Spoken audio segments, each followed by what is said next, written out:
जेव्हा समाज जीवनाचा तोल ढळतो, तत्वांना ग्लानी येते, नीतीचा विपर्यास होतो आणि माणसांचा पशु होतो, तेव्हा समाजाला सावरणारा कोणीतरी महात्मा प्रकट होतो. तो बुद्ध असेल, ख्रिस्त असेल, सॉक्रेटिस असेल, फुले असतील, गांधी असतील, आंबेडकर असतील, असे समाजपुरुष वेदनांच्या वाटेने चालत राहतात. त्यांच्या वाट्याला कधी क्रॉस, कधी विषाचा प्याला, कधी मानखंडना, कधी शस्त्रांचे घाव येतात. ते घाव सहन करण्याची शक्ती त्यांच्या अंगी असते. घाव घेत घेत सत्याच्या दिशेनं धाव घेणे हा या थोर जीवांचा मनोधर्म असतो. त्यांच्या पावलांनी तयार होणारी वाट मानवी जीवनात नव्या जाणीवांची पहाट घेऊन येत असते.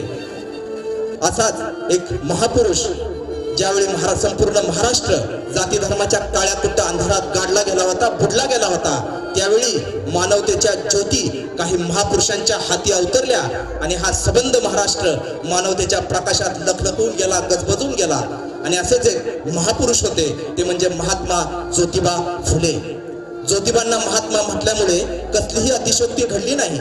महात्मा कोणाला म्हणायचं? स्वामी विवेकानंद म्हणत, पीडितांच्या आर्तर्वाने व्यथाचित्त होतो तो महात्मा, दीनदलितांचे दुःख पाहून जो द्रवतो तो महात्मा. ज्योतिबांनी आपल्या एका आयुष्यात जे केले ते अनेकांना अनेक जन्म घेऊनही करता येणार नाही. या युगपुरुषाने कालचक्राला कलाटणी देण्याचा निर्धार केला. कालचक्र जर असेच फिरत राहिले तर रंजल्या गांजल्या जीवांचा अंत घडेल. अस्पृश्यांच्या गळ्यातील मडकी, कमरेच्या ढाळ्या, गावकुसाबाहेरचे जिने तसेच राहील. शेतकऱ्यांच्या गुराढोरांचा लिलाव होतच राहील. माजोरी लोक मजुरांना सक्त मजुरी घडवतील, श्रमिक भुके कंगाल राहतील. या विधात्याने निर्माण केलेल्या जगाची अशी दुर्दशा करणे म्हणजे देवाचा संसार उधळवून लावणे होय. ज्योतिबा पराकाष्ठेचे आस्तिक होते पण अंधश्रद्ध नव्हते. देव मानत होते पण देव भोळे नव्हते. देव आणि माणूस यांना जोडणारा पुरोहित नावाचा मध्यस्थ त्यांना मान्य नव्हता. देवाच्या नावाने माजवलेले देवारे, अंगारे, धुपारे, नवस आणि सायास, पोथ्या आणि पुराणे हा केवळ कचरा आहे. सामाजिक आरोग्याची हानी करणारी ही शुद्ध दलदल आहे असे ज्योतिबा मानत म्हणत टाहो फोडून सांगत. ज्योतिबा महात्मा फुले यांनी 40 वर्ष अखंडपणे स्वतः झिजत राहिले. ज्योतिबांनी स्वातंत्र्य, समता, लोकशाही, विज्ञान या आधुनिक जीवन मूल्यांची पेरणी ज्योतिबांनी केली. सर्व धर्म संभावाच्या गप्पा मारणाऱ्या आधुनिकांना ज्योतिबांनी फार फार मागे टाकले.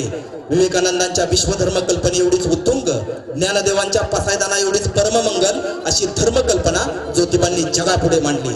शेवटी 28 नोव्हेंबर 1890 रोजी हा महात्मा जीवनाच्या समाजकार्यातून निवृत्त झाला आणि जाता जाता संपूर्ण जगाला मानवतेच्या धर्माचे एक नवे तत्वज्ञान देऊन गेला.